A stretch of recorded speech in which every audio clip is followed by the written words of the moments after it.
Hey there, guys.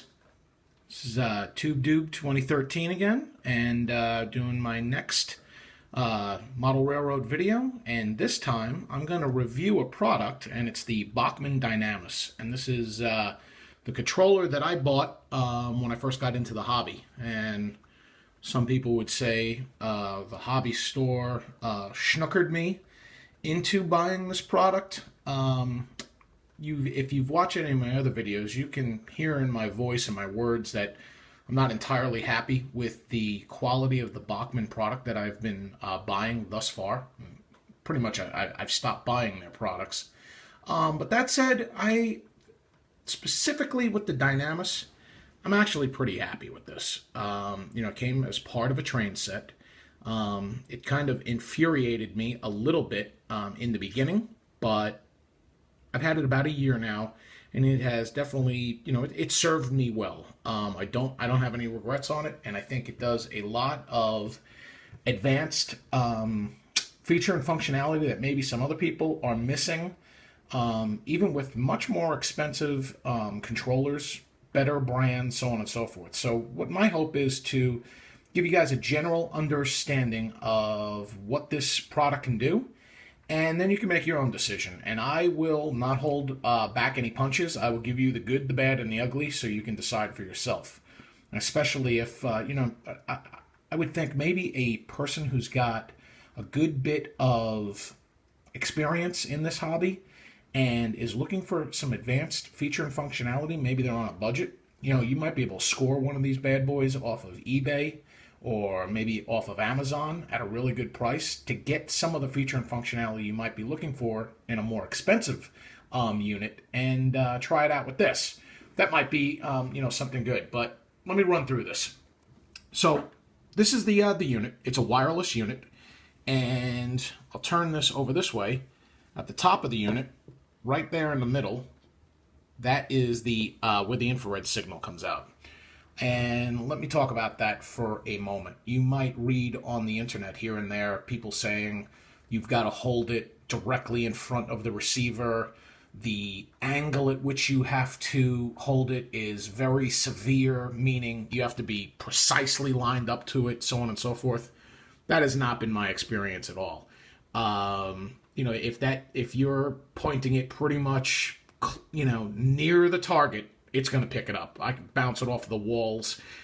You can't be too extreme, pointing it, completely the opposite direction, but similar to a TV remote control, maybe not as wide as a TV remote control, but fairly, far spread, the infrared has worked fine for me.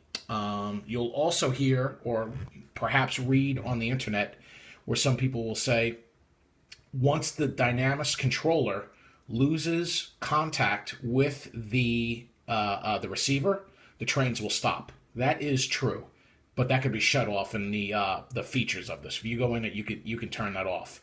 That's turned on by default. I have no earthly idea why that would be a default setting, where you would want the trains to come to a screeching halt if it loses that connectivity. It's crazy. It's unusable with it set that way, but it can be shut off, and it was pretty much the very first thing that I learned to shut off. So that's, I think, all I would say on the infrared. I'll also say that it runs on AAA batteries. This is a battery compartment here, and there's another battery compartment over here, and that's where the batteries go. And what I have found is that the Dynamis unit is, I'm gonna just come right out and say it, it's a bit cheaply made. It's not a very solid architecture. So when I change the batteries out, I have a few times now not been able to power up the unit, and got very frustrated with it. I don't want to bang it around, but I like gently tap it on my hand. What's going on here? I always felt that it was poor contact with the connectors. And that is what I think it is. I take the batteries back out, put it back in. There's just not enough contact pressure in the battery compartment with these removable covers up at the top here. So that's something that you should be aware of. But once you get it in there right, and you get firm contact, it works very well. The unit also comes with a lanyard, and you can see they've got some marketing on there. They've got a Dynamis DCC on there. Lanyard's nice, hanging around your neck. You can move around the layout and control your trains. That's very nice. The one thing I would tell you is the lanyard is not adjustable, and it must have been designed for people who are about 12 feet tall, because while I'm not the tallest person in the world, I would say I'm average height, maybe a little bit less than average height, the thing hangs down to my belt. So as you're maneuvering around your layout or perhaps bending over, it's swinging all over the place. So it's unfortunate that lanyard isn't adjustable. I'll probably just tie a knot in it to keep it higher up on my chest. Thought that was worth mentioning. You've got 20 function keys. Well, there's 10 physical ones over here. You also have a shift key, and that would bring up through 11 through 20. You hit the shift number, then it gives you 20 function keys, which is pretty nice. That won't give you the 28 that you would require to get all the feature and functionality of, let's say, an MTH locomotive. But 20 function keys is a lot. You've got a dedicated light button right there. And then you've also got a dedicated button right here that switches between controlling the trains and controlling accessories. I'll get into that in a moment.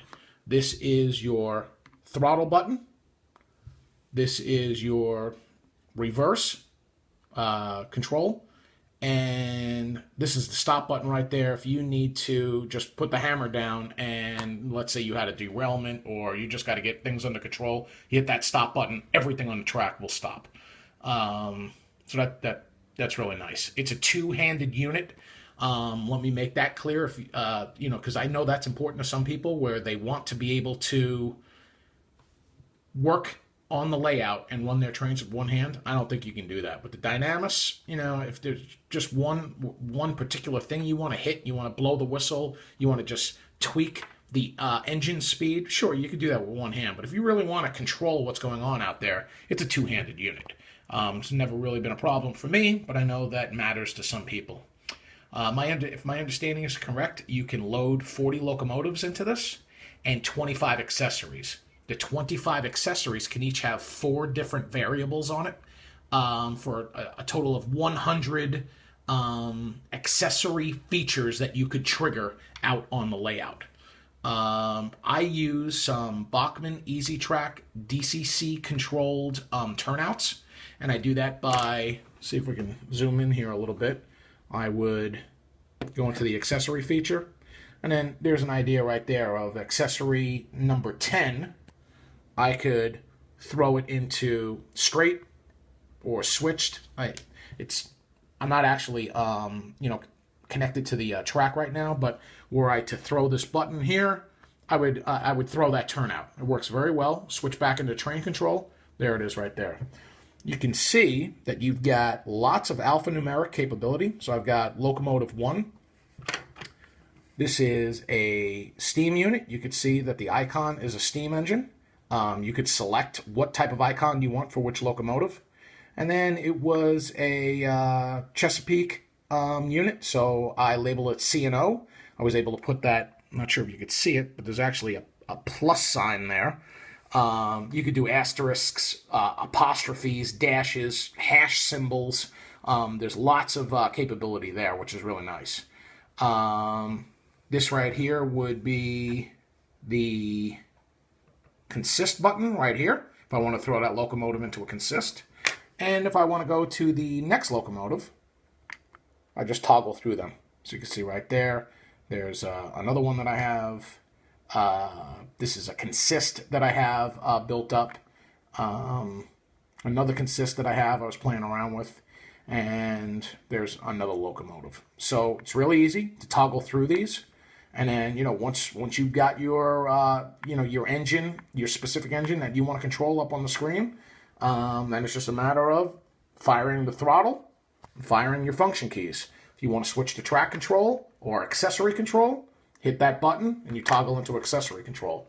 So 40 locomotives, 25 accessories. Each accessory can have 4 different positions. It's infrared. Comes with a lanyard, runs on AAA batteries, and it has served me well. As far as DCC goes, it cannot read DCC CVs. You say, well, if you can't read it, well, what can you do?